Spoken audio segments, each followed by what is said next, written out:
अगर आप भी चाहते हैं विराट म्यूजिक की ऑडियो वीडियो सबसे पहले आप तक पहुंचे तो चैनल को सब्सक्राइब करें और साथ में बेल आइकन को दबाना ना।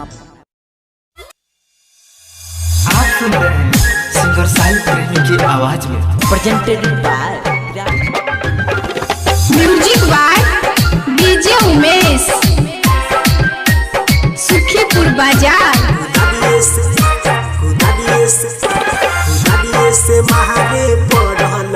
आदि आफत में पड़ल जवानी रे सखी यारवा के देखले बा। आदि आफत में पड़ल जवानी रे सखी यारवा के देखले बा। हाय चार काठ कुड़ी के आइल सजनवा गुदारिये से महारे पड़ल बा।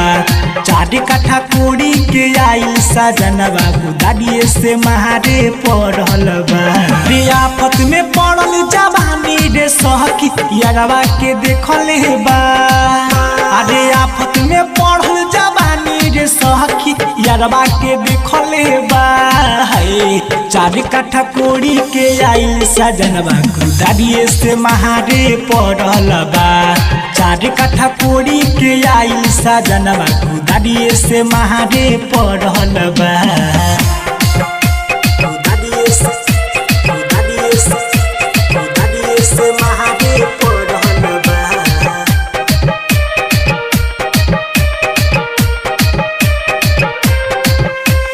Music by DJ Umesh Sukhipur Bazar. Mix by Krishna Kumar.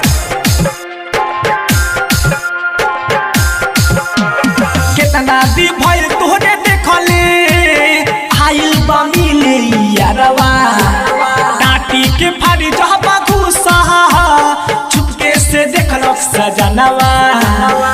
कैसे देखलक सजनवा, छुपके से देखलक सजनवा। केतना दी भइल तोहरे देखले आइल बा मिले यारवा। टाटी के फाड़ी जहबा घुसा छुपके से देखलक सजनवा। अरे टाटी के फाड़ी जहबा घुसा छुपके से देखलक सजनवा। अरे झिका झोरी में धराइल यारवा आइल रे थाना बा। अरे झिका झोरी में धराइल यारवा आइल रे थाना बा। चार काठा कोड़ी के आइल सजनवा गुदारिये से महारे पड़ल बा। चार काठा कोड़ी के आइल सजनवा गुदारिये से महारे पड़ल बा। उमेश म्यूजिक। आप सुन रहे हैं सिंगर साहिल प्रेमी की आवाज में। अरे साहिल प्रेमी के मन में कहा जाने का बाई राधा। हदाई तो सुमित सुजित खाली नासा में रहेले ज्यादा। नासा में रहेले ज्यादा, नासा में रहेले ज्यादा।